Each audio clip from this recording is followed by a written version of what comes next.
Ladies and gentlemen, welcome to your NXT TakeOver London pre-show preview and predictions. Brother, I love it. What's going on, guys? John, aka Vocal Aggression, here alongside my cohort and commentary Ashton for NXT TakeOver London pre-show preview and predictions. And that pretty much says all that we feel about WWE TLC this Sunday. I mean, dude, here's the thing. You and I were even talking before recording. Are there matches that in of themselves could be good matches? Certainly there are. Are Has the there? Are there really? Well, I mean, I gave you the defense of, like, I think the TLC match between Roman Reigns and Sheamus could be a good matchup, but what I'm getting at is the build to this show, to me, has been utter crap. And that's really the problem here, is that I think the card, on its own, they're just, very weak. And then you couple that with just the build, and even that really can't save it. I'm just not looking forward to this show at all. In fact, I told you that all this show is really going to serve to do is remind me why I'm so hyped for NXT TakeOver London. Which is exactly why we opened the way we did, because at the end of the day, WWE TLC is currently being booked and written and hyped and portrayed as I believe you used the word inconsequential show. Yes, And if the yes. WWE wants us to see it as inconsequential, then by all means, we will happily hop on that train. But in the meantime, NXT TakeOver London, I think that there might potentially be up to all three championships changing hands on that show. So now Yeah. let's let's tone down the hype because we aren't necessarily talking about London yet. We will on Monday, which isn't far away. But what we are talking about is WWE TLC 2015. And as you said, there really isn't much on this show that's worth really looking forward to. And that's not even me saying that if there is something on this show that you're looking forward to that you're wrong, because I don't think that that's even possible. If you want to be hype about something, by all means, more power to you. I'm not going to try and take that away from you. But for me, on a very personal level, I have not been this just kind of hopeless when it comes to the WWE product, probably ever. Maybe the last time that I felt this terrible about the way that the WWE was headed as far as their creative direction goes was in that like '05 to '07 stupor where we had the deaths of Eddie and Benoit. John Cena was on his way to the top. He was beating all different guys that everyone loved, including me. He beat Jericho. He beat Triple H. He beat Kurt Angle. He beat Edge in Montreal, I think it was. All these huge, massive wins for John Cena. He beat JBL, who had just come off of a year-long title reign in about 11 minutes, I think. And the rise of John Cena combined with the deaths of two of my favorite wrestlers, yeah, that maybe was comparatively about where I'm at right now as far as my excitement level for WWE. But the difference is no current guys are dead, and the real tragedy right now is just exclusively on the creative direction of this show. And for that reason alone, Ash, and I'm so glad you framed it that way, I'd feel like this period is even worse. Right. Because at least, in the prior period, you're combating like this media maelstrom of all this death coverage and scandals and like all that stuff, and you gotta Yep. rework your image, and it's a horrendous time, and you know that it's going to be an uphill battle, and I think you kind of temper your expectations and your attitude knowing such. There is no excuse for this crap, and the idea that I don't know if it was an NXT review or what it was, but I mean, the fact that you said that if you thought that our sentiments about Survivor Series and our Survivor Series preview and predictions was anything, just wait till TLC. So that just tells me all I need to know about how much you have not been looking forward to the show and how much you've hated the build and just the current product. And really, what is there to love? That seems to be at a time when we always seem to disagree on something. And I mean, the wrestling community at large, we all seem to be bound together in the idea that WWE really does suck right now, as far as the raw product goes and everything else. Yeah, like I said, this show is absolutely inconsequential, and I'm actually worried for WWE because you're talking after this show is the road to WrestleMania. We're looking towards the Royal Rumble. And just where they are right now, this could be one of the weakest road to WrestleManias in recent memory. But I'm putting the cart before the horse here. Let's get through TLC first. Yeah, and the thing that I do want to kind of just quickly touch on before we actually talk about this card, I've brought this up before, but it's always something that I feel is worth reiterating. If the WWE wants to say that the reason that their ratings are so bad, if they want to try and blame that on the fact that it is Monday Night Football, it's football season, and football pulls in millions and millions and millions of fans, I think that they regularly draw 10 to 15 million viewers every Monday night. And I'm sure that a good chunk of those viewers are either current or former wrestling fans. So to me, that would be the WWE's number one ultimate go-to excuses. Oh, well, it's football season. When football season's over, the ratings will bounce right back like a rubber band. But the number one hole that I personally, my number one go-to hole that I like to poke in that argument is the highest rated Raw segment of all time. John, do you know what it is? That was the Rock This Is Your Life thing that Mankind hosted, right? Yeah, and it happened on a Monday night during football season, and it was going up against a Monday Night Football game. It was September 29th, 1999. It was week 1 or 2 or maybe 3 of the NFL regular season, and it was competing right up against Monday Night Football. So the highest rated segment in Raw history was competing against Monday Night Football, and yet they're trying to say that because Monday Night Football is happening, that they have an excuse now for their ratings being down. And that's just what it is, though. It's an excuse to cover up a much larger problem. To me, I like to sum it up in a phrase. In WWE right now, there's no passion for possibility. I mean, there really isn't. I think, the laziness in the writing is very evident. And, you'd think – and see, what really troubles me, and this just want to be the last point that I want to make before we get into TLC, what I'm finding troubling about Raws lately is that you are so committed to not building new guys and to kind of bulk up that undercard that you have a lot of guys competing twice. Sometimes you throw them in like these massive humanity matches like we got this last Monday. Tommy Dreamer competed twice on Raw. I know. And dude, that says everything you need to know. Because apparently people would rather see Tommy Dreamer twice in the same show than ever see that Fandango jobber. Yeah, whatever even happened to Damien Sandow? Where is he, Damien Sandow, Curtis Axel, Adam Rose. Oh, no, wait. He has the Rose Bush now. So that makes him relevant, right? I mean, good God, guys. And I'm so glad I actually used that particular example because that illuminates the crisis better than anything else ever could. You have a guy like Tommy Dreamer competing twice, and yet Adam Rose is holding this garbage segment known as the Rose Bush, and there's no Damien Sandow and no Curtis Axel. What the hell is going on?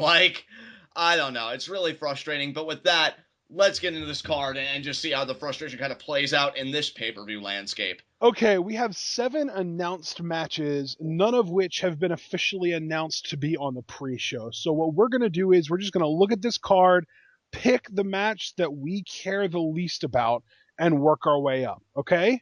Sounds great. So I'm guessing that on this card, we're going to obviously save championship matches for last.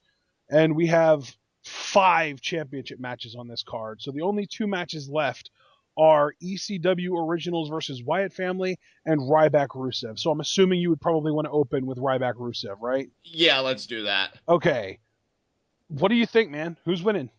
I'm thinking Rusev's winning here because Ryback's won the 2 matches on Raw. I think once by countout, and then the most recent match got thrown out because of DQ. I think, Rusev is due to just get a straight-up victory here. The only thing that kind of makes me conflicted about that is the last Raw. Ryback was a victim of the accolade, and, he may be, getting his comeuppance at the pay-per-view. But my gut still says that Rusev's going to pull this out, probably via, I don't know, I guess pass out or pinfall, just something like that. But I do think Rusev is definitively going to get the win this time. So okay. Yeah. In recent preview predictions episodes, I've kind of kept up a theme where I just pick whatever result would piss me off most. And because of that, I'm going to stick to that theme for this pay-per-view, and I'm going to pick Ryback to beat Rusev. Okay, sounds good, man. Because to me, what makes the most sense is to give Rusev some credibility back, but it is WWE, and they probably still want to punish him, and we know they still want to punish Lana, so Yeah, they'll have him job.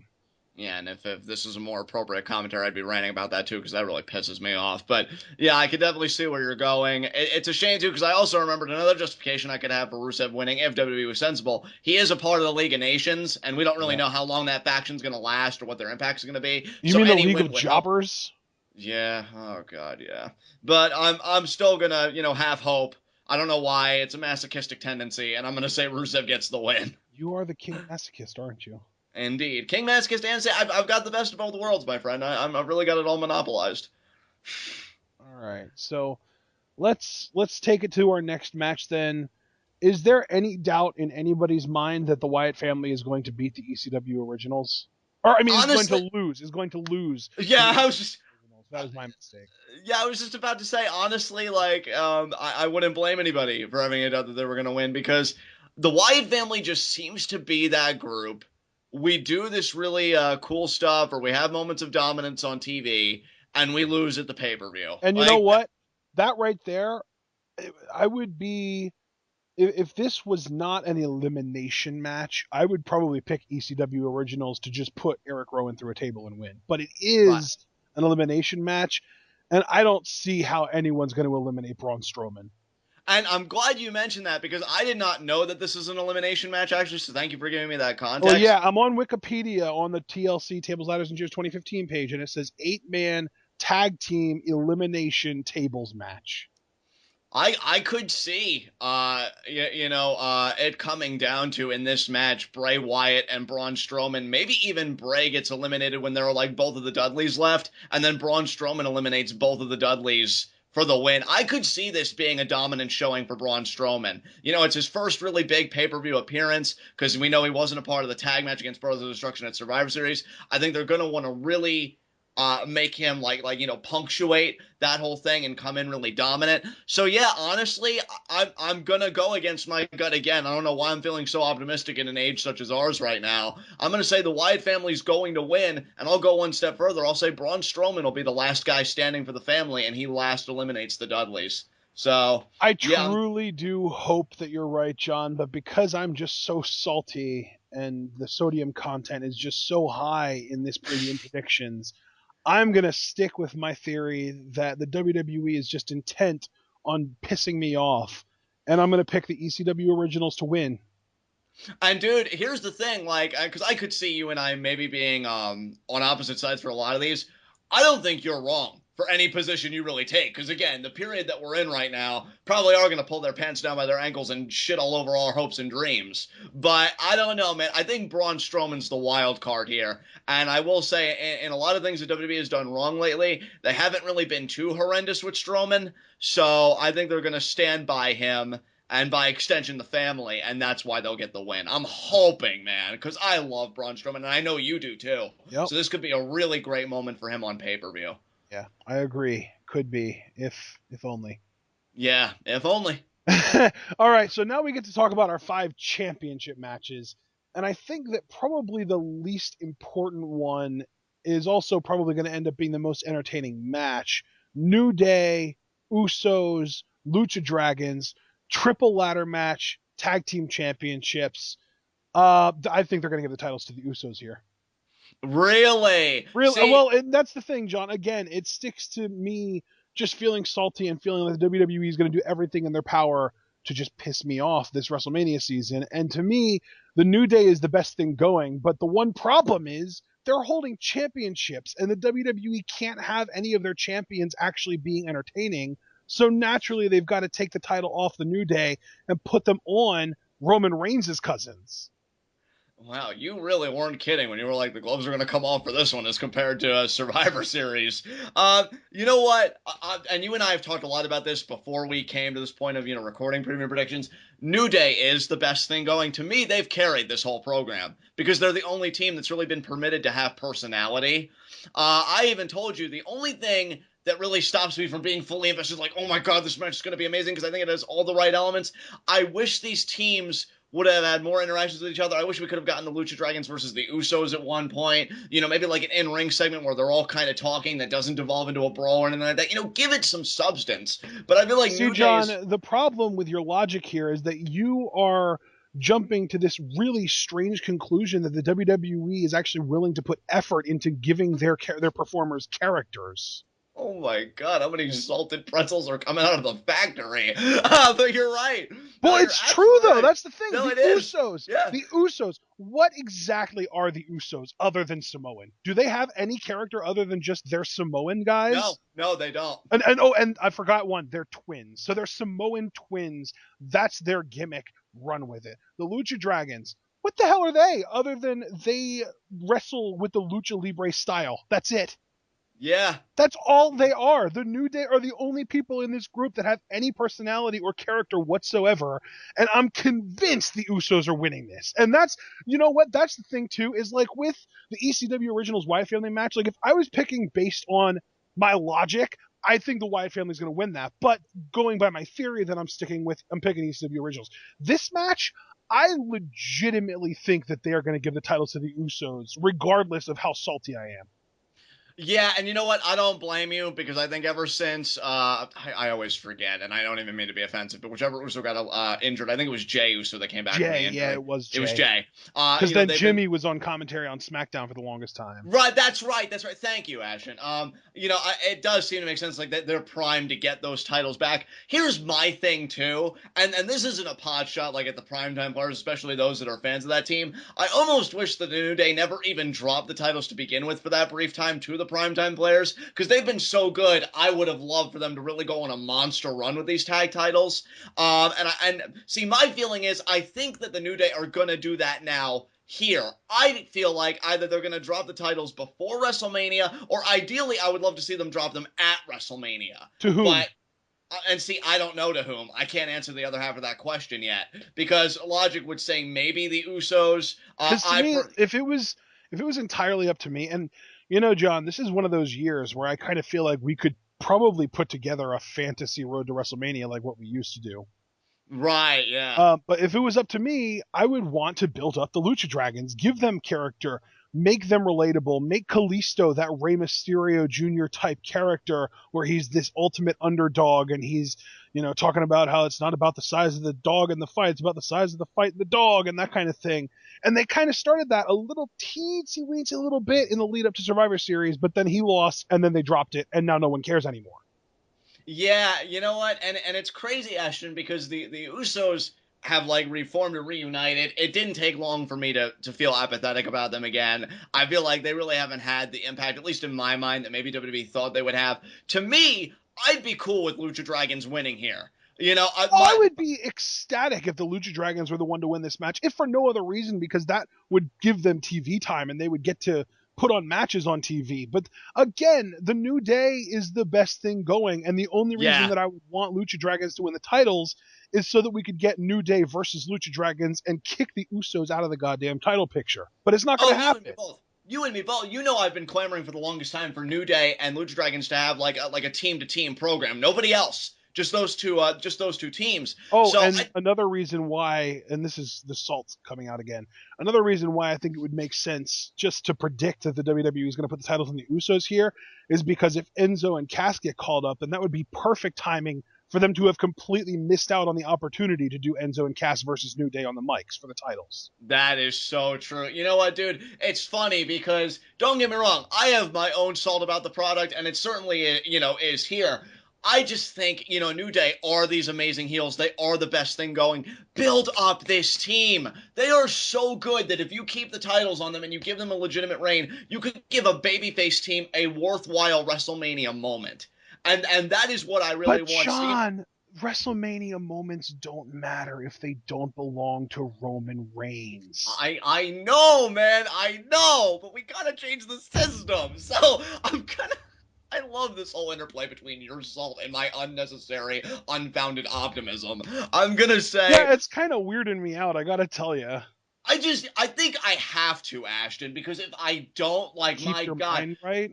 Well, yeah, to keep my mind right. And dude, I'll be honest, I went back and I listened to Survivor Series preview predictions like some time ago after we put it out. My God, were we miserable and my energy was just not existent. So I'm trying so hard to find the light at the end of the tunnel. No, fuck all that. New Day are amazing heels. They need to have this run for the sake of the babyface team, even if it is the goddamn Usos, which I'm hoping not, to bring the titles off them. New Day to freaking retain because New Day rocks. Yeah! New Day Rock. Day Oh, I thought we were rocks. gonna do this. Yeah, I just thought one clap and then we move on. But yeah, New Day to retain. Yeah, uh, I'm sticking with Reigns Jr. 1 and Reigns Jr. 2. dude, if you're right, man, the live reaction is gonna be so dead because it's just gonna be you being like, I'm gonna laugh. "Yep." I'm gonna laugh so hard. Oh man. All right, we'll I'm see what waiting happens. for Nia Jax to get to the main roster so that we can just have an all Rocks family reunion and championship form. Oh yeah, Roman Reigns world champion, Nia Divas champion, Usos tag champions, and only one of those sounds really good, and that's Nia Jax's Divas champion. But we'll see. Yeah, maybe they'll I don't know. Or is Meng a part of that family? Meng, Haku, whatever you want to call him, because they could bring back Camacho to win the Intercontinental title. That is true. Yeah, they could do that. Oh. Oh, Let's talk about Del Rio versus Swagger. oh my Del Rio to god. retain, right? Oh my god, absolutely. Yeah, yeah. This is one of those situations too where I would to me Del Rio is worthless and I would be and well that's the thing though, John, you got to let me finish. I think Jack uh, Swagger is one of those boring people in the WWE, but I would still probably be more entertained by him with this hardcore pro America hand over your chest trying way too hard to be inspirational kind of gimmick as the US champ than Del Rio right now. yeah, Del Rio, as I think everybody predicted, Yeah. really hasn't been doing Well, I anything. mean, you say everybody, but let's be honest. You and me right here we were the ones calling him out for being terrible literally as we were live reacting to his return. Yeah. Everyone else Yeah. was like, "Yeah, guys, Del Rio's back. I don't know what they're going to do with him, but he's back. Yeah." And meanwhile, you and I were just sitting over here like, "Oh my god, screw this guy." It did not take long for him at all. In fact, I'd say from his return match against John Cena at Hell in a Cell, same lifeless matches, Yeah. note for note. Yep. There is no passion with Del Rio in the WWE. So, why the hell did you come back? Yep. That's always been my thing. I'm John gonna say, Cena has kicked out of Kevin Owens' pop-up power bombs, and Alberto Del Rio beat him with a super kick. yeah, yeah, that's a whole nother rage quit for another time for me because that just boggled my mind. I do think, as a little side note, I do think Zeb will actually come out with swagger here because I do think that whole altercation that Zeb Ooh, and Del Rio had over really? the steel chair, yeah, I See, think they're John, done with each did other. you hear that reaction that I had? That ooh, actual interest? That's exactly what WWE is trying to avoid. So they're not going to have that happen. Keep it going. Keep it going. So yeah, I think Coulter, oh my god. I think Coulter will come out with swagger because, Del Rio really made it seem like he wanted to hit Zeb with that chair actually. So I think they're gonna have it where, oh, I had a backdoor meeting with Jack and now we the people, and it's not even gonna matter because Del Rio is gonna retain. So, and you know what? It's a shame too because I've been on and off with Jack Swagger over the years. I will say that I think this has been passable work given the sheer lifelessness of this program. I Yeah. do think Jack's done the best job that he can do, and he's actually been somewhat successful given the crowd reactions. So honestly, I wouldn't even find a title change here to be that offensive. I think kind of to your point where this would be more interesting, this kind of Jack Swagger as opposed to Del Rio right now with the U.S. title, but it's not going to happen. Del Rio to retain. Yes, sir. Alberto Del Retaino. So then, you know what? Because the two big matches, I do think we can give at least a little bit of credence to. Let's talk Charlotte Page. Oh God, do we have to? Let's talk about the fact that both of these women are horrible people and neither one of them deserve to be cheered for. Dude, for all the optimism that I've tried to show on this card, This is I where think it all goes out the window. I think I don't know if this will surprise you or anybody. This is the one match where I just can't. I can't because it's just so bad how they've portrayed both of these women. More so Charlotte, like Paige at least, like she did the attacks. It took us forever to get the official like definitive I'm heel, which was really like groan worthy. But whatever. Charlotte is the real freaking problem here. And it's not just about the body, because you'll hear me say it, guys, every time we come around here. Why isn't this Sasha Banks? Why isn't she doing this? And again, I do ask that question because she is the best thing going. When you have people calling her the best wrestler in the world, no prefix of female, just the best wrestler in the world, Yeah. kind of makes you scratch your head a little bit. But looking I mean, at then these again, people were saying that about Cesaro for a while, and then they buried him. So exactly. So I mean, let's be real here. It's not exactly in WWE's DNA to push people that have buzz, unless it's somebody that they had already pre-designated as someone they want to push. Exactly. It's like, wait, what's this? What's this happiness we're sensing? We have to squash it immediately. Wait a minute. Wait, no. Put a hold on that. Is the happiness coming from a source that we want it to come from? No, it's... Then squash it! Bury it right now! Bury it right now! Bury it, damn it! That was great. But you look at this program, how can you invest? And I'm asking that sincerely. How can you invest when you've got one that took forever to come around to being the villain and isn't like, she's good at it, but I just still feel like she's handcuffed in a way. Paige has been carrying this feud. Oh, completely agree with you. Paige, oh, yeah. And it took, like you said, it took her long enough to finally kind of come out as a heel and kind of make it clear and obvious and reveal that. But since then, the fact that she's been so just venomous in some of her promos and just really easy to hate. Paige has become a character that I love to hate. Charlotte is a character that I just plain can't stand.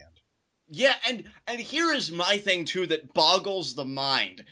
I know that you and I weren't even crazy about Charlotte as a babyface to begin with, and we're not going to lie about that now. And even going back to NXT, she was a horrible babyface because she had those weird promos where like she would have the mic and get ready to say something, but the crowd was chanting, and she said, "You stay quiet when the queen has the mic," or something really super heelish like that. And it makes literally no sense. And I'm beginning to think that that's not even necessarily poor writing. That's just her. She just doesn't understand how to be a good guy. Yeah, because, I mean, what kind of babyface? If I'm somebody, I'm super excited to be cheering for somebody. I'm like, yeah, Charlotte, I'm so excited to see Charlotte. I got my sign all going. And then I'm cheering really loud, and then she tells me to be quiet like that. I'm just thinking, bitch. Like, yeah, like this bitch.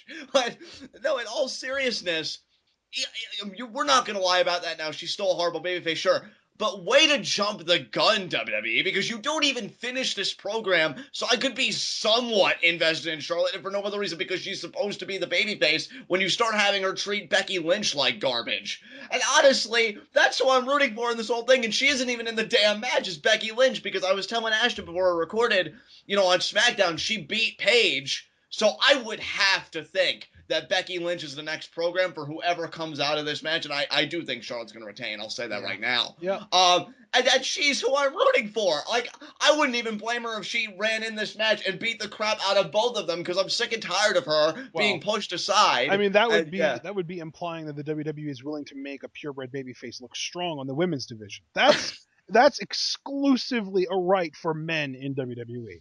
You're so right. If only, John, if only she was related to The Rock. I know.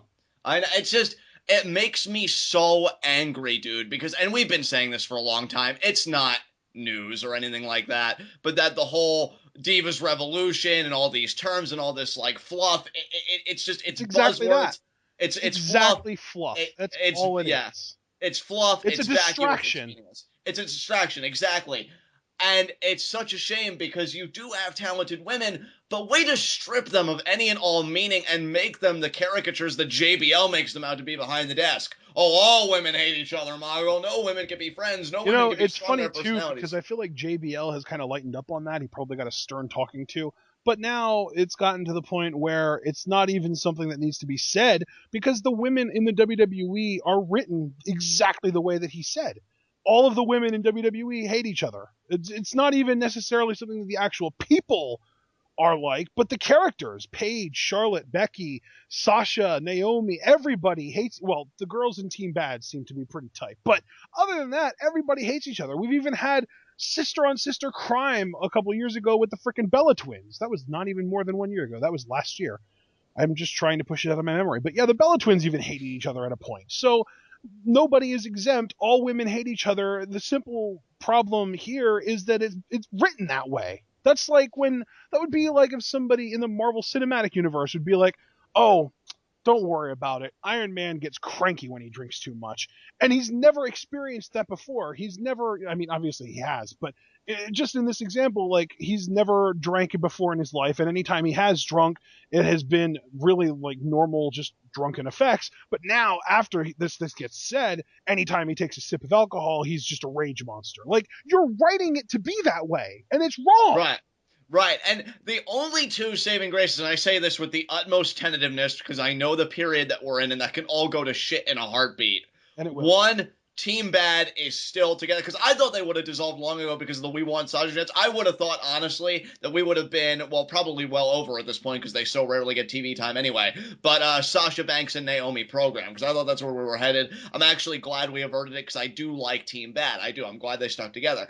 And the second thing being the type of babyface that Becky Lynch is, at least in terms of personality. She wants to wrestle. She wants to bring what she did in NXT up to the main roster. She still has, like, I don't want to call it a purity, but just that mentality, that idealism about her. And I think it's going to make her a very likable babyface. The problem, particularly with the latter, is that you got to give her the time and you got to give her the platform to really flesh that out and to kind of interact with her opposition, that being Charlotte, who's got this quote-unquote matured personality. I'm on the main roster now. I'm the champion. Things change. And that could be actually a really interesting and riveting story to tell, but the problem is, again, you've got to give time to tell it. So I really don't have much hope in that regard either. Well, and time, I don't think is even necessarily a factor. It's a willingness. They just aren't willing. Well, yeah, and you're absolutely right, because a 3-hour show, don't tell me you don't have time. You're exactly. just not willing. Yeah, you're just not willing. Time isn't a thing. Time, they've got too much time. They've got so much time that they struggle to fill the time, that there have been multiple examples, Vince included, of higher-ups admitting that 3 hours is difficult to fill. We just had this NXT conference call with Triple H, and he said he can't watch a movie for more than 2 hours. He starts looking at his watch because it starts to take long. Well, if you acknowledge all of this stuff and you're openly saying, like, hey, we have a problem here, obviously they're not going to change it because of the network and the income and the revenue from the ads and stuff like that. But do something about it. Start changing your format so that it's not the exact same shit every single week. Yes, dude. Absolutely. I just really do not care about this match. I care more about, again, presumably, Becky Lynch versus Charlotte, hopefully at Rumble. I think that could be an interesting matchup. So I'm thinking Charlotte's going to win, maybe even by ambiguous tactics because of Ric Flair, because he is going to be at ringside. No, Charlotte's winning via tap out. Paige is tapping. Okay, so you think a submission victory again. All right, that's fair enough. But yeah, we both agree Charlotte's going to retain. Hopefully Becky Lynch won't be that far behind, and let's just make something interesting happen because my God, it's been awful. Yeah. It's that, and that's my thing too. Is I just to kind of maintain my, I'm not one of these women's wrestling sucks kind of guys credibility. Right. Nia Jax versus Bayley, sign me up. Asuka versus Emma, sign me up. Both happening at NXT TakeOver London. Probably 2 of the 3 matches that I'm looking most forward to, with Asuka Emma being the match that I'm looking most forward to. So it's not that I'm not a women's wrestling fan. It's that WWE on the main roster doesn't know how to do women's wrestling. And that's just it, Ashton, because especially in the case of the latter of those 2 matches, that being Emma versus Asuka, that's how you build a match. Right. And yeah, talk about and that's not even like the super black and white pure good guy babyface Bayley versus pure evil heel Nia Jax that really aids in the storytelling. That's just badass ass kicker that people like versus badass ass kicker that doesn't like people. I love that. That's perfect. I got nothing to add to that. We can move on. Yeah. So now I guess we can talk about our two sort of biggest matches. Kevin Owens versus Dean Ambrose. Kevin Owens is the Intercontinental Champion, although you'd never know it to actually see any kind of segment with him in it because he's never portrayed as a champion. They never talk about him like he's a champion. He's never given credit like he's a champion. He never really gets held up to that higher level as if he was a champion, but he does have a belt that he carries around, so I guess that counts for something, right? Oh man, these two guys. It's so weird that these two guys are in a matchup that just feels like, and I know that they've done a little bit of stuff in like the last week because I know like last Monday they had the whole like Dean throwing popcorn and soda in Kevin Owens' face, and apparently on SmackDown they had a contract signing. I don't know if you watched the YouTube excerpt of it. I I did can't not. say I did. I can't say I did. I can't say I did either. I can only assume it was good because both those guys, I mean, they know how to work a microphone, obviously. But man, is it dispiriting because Kevin Owens came in to the main roster laying out John Cena with a pop-up power bomb. And now he's in a program with a guy who should also be doing bigger things, and these guys should be able to do magic together. But WWE has just made it feel so meh. Like they really don't care about these two guys. Actually, and that's the worst part, Dean Ambrose has been spending more time interacting with the League of Nations and helping Roman Reigns than taking care of his own business. Yep. It's like, I'm merely a byproduct of Roman Reigns' story. I'm not creating my own. And How there's something. exactly did Dean Ambrose become number one contender in the first place? Was it just because he pinned Owens in the tournament? No, he won a triple threat match on an episode of SmackDown that had Dolph Ziggler and Tyler Breeze in it to get this spot. Yep. So. That credibility, though. Yeah. Oh, by the way, I know we were going over this card. I thought I heard about Dolph Ziggler and Tyler Breeze being on this card. Was that not true, or was that? If it is true, I don't see it here. It might not be official yet. I don't know. Yeah, I'll just say really quickly. I think Tyler Breeze would win that match anyway, so I guess it really doesn't matter. But back to this matchup. Not really much to say. I love both guys, and I wish they were doing more. But You I mean, know, here we are. I gotta tell you, if that match does happen, I would probably pick Ziggler again. Okay. So at least we know I'm picking Breeze. You're picking Ziggler if that match is on the table, which we don't Yep. really know yet. Yeah, and Um, that's really just because Vince and he hates everything about NXT apparently. So yeah, apparently. I'm thinking Kevin Owens retains here. I really can't say much about this match, honestly. I'm hoping, Ashton, that the road to WrestleMania that you and I know others have conceived for Owens in the Intercontinental Championship, Sami Zayn and him having a feud over it. God, I hope that happens because they really have not given one iota about Kevin Owens. They haven't cared one bit to really make him seem, in your words, like a champion or give him that proper kind of air, giving him the time and everything. And it's a shame. He's just another guy on the roster to me. The guy that came in with such a huge impact, to me, has become indiscernible from anybody else, mainly because he gets so little time. And when he does, I mean, what does he do? He has a competitive matchup, but that's pretty much it. So Owens to retain. Hopefully his road to WrestleMania is eventful because you are talking about one amazing heel. I have said repeatedly, and I'm almost getting tired of saying it on Pletov and other forums, if you gave this guy the time consistently and you actually gave a crap about him, he could be your top heel, no problem. Like, Dude, I said since day one, Kevin Owens could be the WWE's full-time answer to what they want Brock Lesnar to be. Yes, and I know you have, and I agree. And even now, I still agree. Nothing's changed.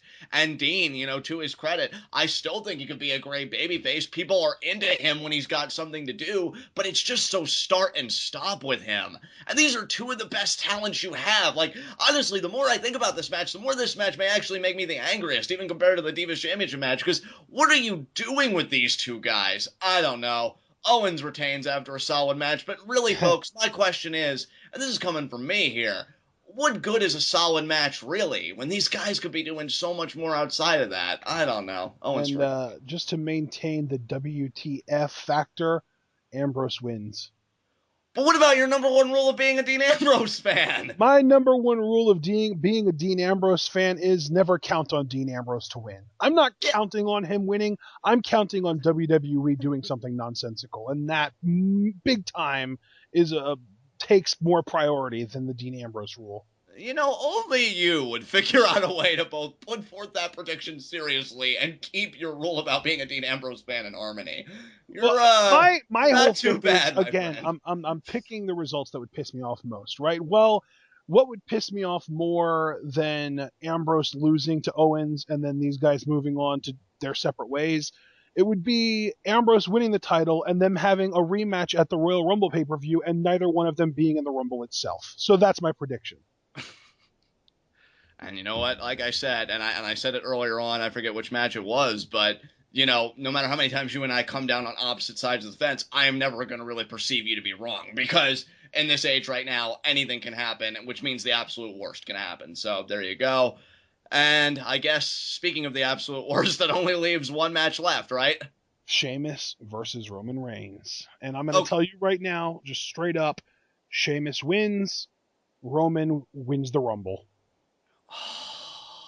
Okay, so just to be clear and to get all conversations on the table, because I felt like before you felt like Roman was going to win, but Cena could have won the Rumble as a surprise return. That's off the table for you. You Not think that off the Roman? table completely, but we're basing this on what's going to piss me off most. And That's right. That's right. I'm sorry. So yeah, nothing would piss me off more than Reigns winning 2 Rumbles in a row, neither of which were ones that he should have won. I. Okay, before I inject my own salt, because I feel like And this. Yeah.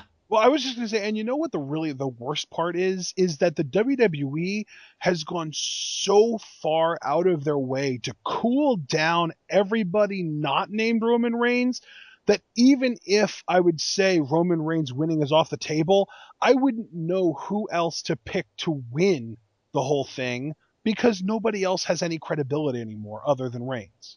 Yeah, you know what? I'm so glad you said that because I've been thinking about the Rumble a lot lately, seeing as that we're so close.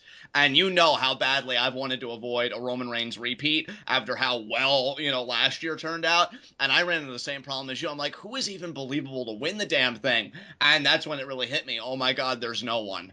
There's Yeah. no one. Because unless you do it, yeah. There are three names that right now, if you ask me who is credible enough to win the Royal Rumble and main event WrestleMania, three names that I could tell you. Those three names are Roman Reigns, John Cena, and Brock Lesnar, and that is it. Yeah. My God, what a pitiful state. But before I fully inject my salt into this thing, it's funny because yeah, the three matches I was saltiest about, Divas Championship match, Intercontinental Championship match, which honestly reflecting on is even news to me, and yeah, this match. But let me get to the positives about this match, of which there are only two, at least in my mind.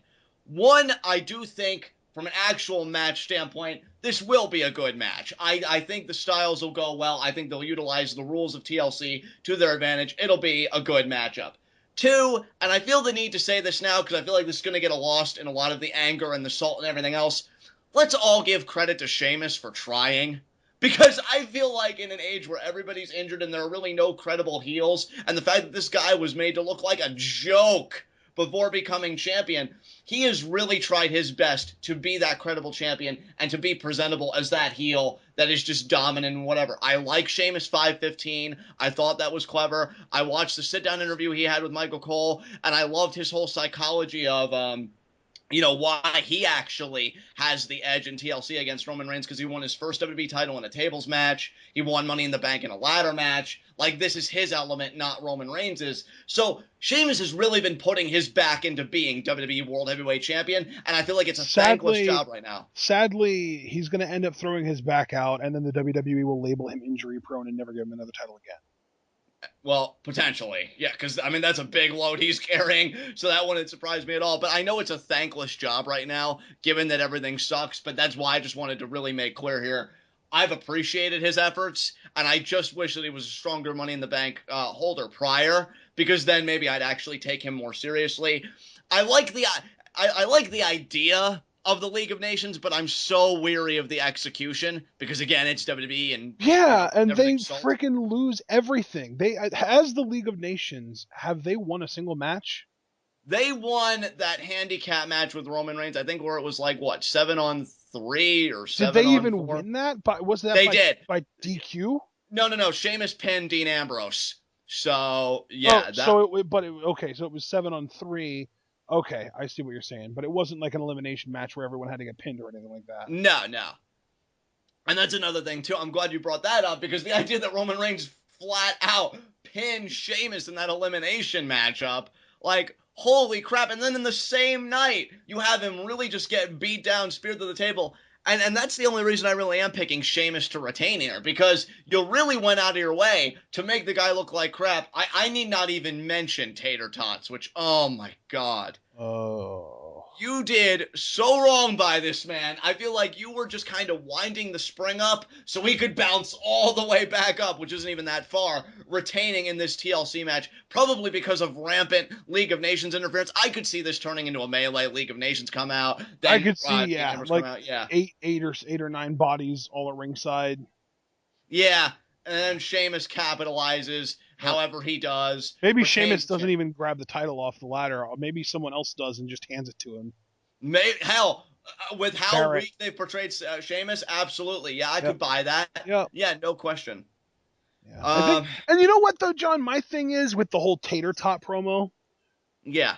I think that the problem with that, and obviously the humor itself is incredibly basic and appeals to the lowest common denominator and all that stuff. But to me, the worst part about that promo was that Roman Reigns heard the crowd react just a little bit when he said Tater Tot, and he said it 30 more times after that. Yes, and that's Like, something that, yeah. the first time I cringed a little bit, but the crowd reacted, and I was like, oh, well, maybe Reigns is onto something here. And then he said it again and again and again and again, and he kept on pounding it.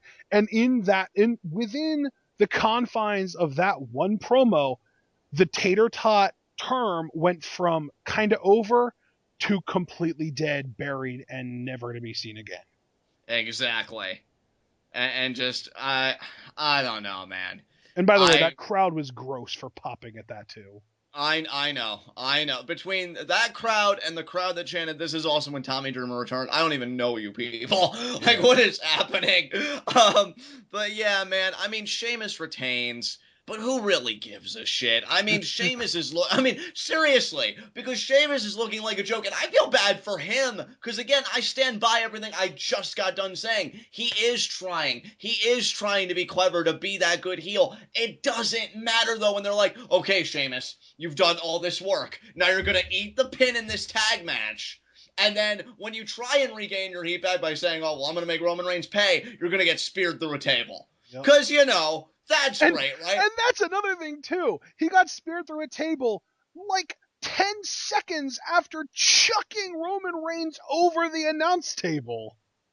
How am I supposed to? Because I read the report that I shared with you that actually first came from apparently Wrestling Observer that had me seething, and that was Vince really being committed to this idea of Roman Reigns being a babyface and him struggling against the wave of authority, just like Daniel Bryan. So he feels like Sheamus retaining will help in that endeavor. No, it won't, you dumb sack of shit, because you've made Sheamus look like crap. Why am I supposed to feel bad for Roman Reigns when Sheamus looks like nothing? The way Sheamus looked after Monday, I feel like I could waltz in there and become WWE World Heavyweight Champion. You know how wrong that is?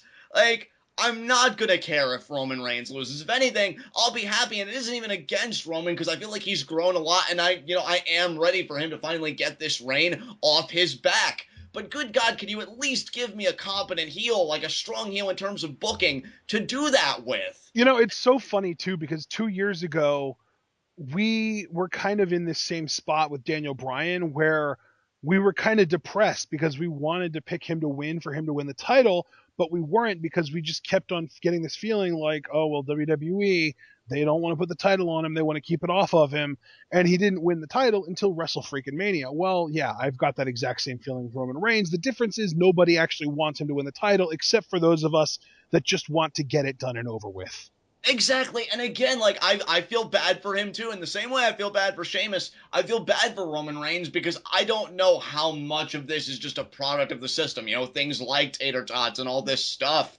And I don't know if Roman had full creative control, I don't know how different he would be. I read a report just today. They may finally be changing up that ring attire, which for me, too little too late at this point. You might as well just go and run with the damn thing. But, it's so frustrating, dude, because I want to like Roman Reigns. I remember when I went insane for the guy when he dominated at Survivor Series when he was still a part of the Shield. That's the guy that I want to get behind, but this is just, oh my God, it's so soulless and just has nothing. And just, I'm spent. So Sheamus to retain, and I guess Roman wins the Rumble. I would hope that he would get a rematch, championship match for Rumble, and then maybe him and Sheamus meet again at Fastlane or something, and then Roman Reigns wins that, and then we definitively have our WrestleMania matchup. But then again, who wins the Rumble? That's the big I've question. got Reigns winning the Rumble again. I know you do. And see me, And you know even if what? I could even see Cena winning the title from Sheamus in between Rumble and Mania, so that we do still get Reigns Cena, just in a different way. right. So yeah, I I'm going guess to tell you yeah. straight up. The one thing that I will definitively tell you is I do not think Sheamus will be the champion at WrestleMania, or going into Right, WrestleMania. right. I think he'll end up in like the Andre Memorial Battle Royal or something like that. Probably. I mean, hell, That's where that's where everyone on the yeah. card belongs at this point. That And that's just it. nobody has any credibility anymore, and it's all been at the expense of the entire roster for the purpose of getting Roman Reigns to be liked. Exactly. The alternative is don't fight against the grain, don't try fighting an uphill battle. Maybe just consider someone else, or maybe just consider making Reigns the heel rather than freaking making him the baby face against a heel Sheamus. Yeah, and that And you know that's the what that thing too, yeah. is that they it's not just against a heel Sheamus, it's against every heel. Roman Reigns versus the world. It used to be me versus all, or one versus all was his old catchphrase. Well, Yeah. congratulations, Roman, because that catchphrase has become more true than ever now. It really has. I don't know, guy. To me, it's so sad to be here to really look at this main event for what it is. I've got Because good news though, John. what's that? Lots of good news, actually. Are you ready for this? I'm ready. Okay, first of all, they released the trailer for Lucha Underground Season 2, and we're going to have to watch that, possibly even make a commentary on it. We'll see. Amazing. Second of all, NXT TakeOver London is literally 3 days after this shit show. Yes. Yeah, that's right. And the best news of all, because I am looking about as forward to WrestleMania 32 as I was this show, not even 3, 2 days before WrestleMania 32 will be NXT TakeOver Dallas. And I'm so glad you said that, Ashton, because this will be my closing remarks, and then I'll pass the ball back to you to wrap up. That NXT TakeOver show in Dallas, that is the real WrestleMania this year. It is. It Because, really is. Because look at what happened at Brooklyn. oh my God, And Brooklyn was phenomenal. Brooklyn was only meant to be the SummerSlam equivalent for NXT. What's going to happen in Dallas, where it's supposed to be the WrestleMania equivalent for NXT? Exactly. Because, guys, with the trajectory of the main roster and just all of our complaints right now, this could be the dreariest road to WrestleMania in recent memory. And I know there have been I'm some telling you, years. man, I think that we should do a commentary like what we used to do, talking about what we think's going to happen on the road to WrestleMania and what we would fantasy book. Because this whole Lucha Spotlight series has really gotten my fantasy booking muscle flexing a little bit, and I kind of think Right. we can have a good time with that. Certainly, I mean, I think anything you and I would produce at this point in time would be better than the crap that we're actually getting. Yeah. So I'm just letting all of you guys know now, for any of you that were looking forward to WrestleMania 32, because it was in Texas and the stadium was huge and like all this buzz, I think they killed it pretty quick with all these injuries and just how they've handled these injuries. Just look to NXT TakeOver Dallas to be the real WrestleMania, because the way this is looking, WrestleMania 32 may actually go down in history as one of the worst WrestleManias ever. Not saying it will. There's still No, and plenty of that's time the to thing change too, is course. they'll But put together enough. They'll put together enough good matches that no one will see it as one of the worst WrestleManias ever. Like, no right, one's ever going to look at it and be like, "Oh, worse than 8." right.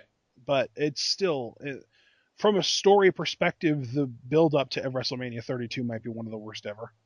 And we'll see, because I mean, really, right now How they've got a lot. ironic Yeah, is that? How insane is it that in a time now where we've got some incredibly compelling, albeit simplistic booking going on in NXT, where they're telling extremely compelling, simple storylines that get people invested, and some of the most complex and deep and amazing storytelling ever to happen in pro wrestling is happening in Lucha Underground. And all this is happening all around WWE, and they're just like, well, I guess you guys got this covered, so we're just going to take a break from the whole storytelling thing. Yeah, it's like this load's really been a lot to carry, so you guys can take care of that, and we're just gonna focus on Roman Reigns, our Oh, little yeah, Dresden yeah, doll, yeah. you know. We're gonna So we're gonna yeah, focus on our 0 to 12-year-old demographic, even though 81% of our audience is over 18 years old. exactly. Well, brother, I've said all I can say without being redundant. So, is there any closing remarks you have? Well, I think we've been redundant already, but it's okay because, you know, NXT Takeover London. Yeah, TLC doesn't deserve my originality. That's my final middle finger to everything. Well, the WWE certainly doesn't feel like we deserve their originality, so why should they get ours? Exactly. Perfectly said. That being said, ladies and gentlemen, this is going to be one of the most interesting live reactions we ever do. But then on Monday, we get to do the real show, NXT TakeOver London preview and predictions. Tuesday, we will be talking about Superfly in Lucha Underground. And then Wednesday, NXT TakeOver London live reactions. It's going to be out earlier than usual because the show itself is live at 3 p.m. Eastern Time, which is our time zone on the WWE Network. So we're going to be watching and reacting to it then, which means live reactions will probably be up before 6 p.m. Eastern Time, which is 3 p.m. Western Time and 11 p.m. in London. So, that being said, hopefully that show is amazing. I'm sure it will be. It's going to be the best NXT TakeOver show since our evolution, if I had to guess. But until then, let's just get through this TLC shit alive.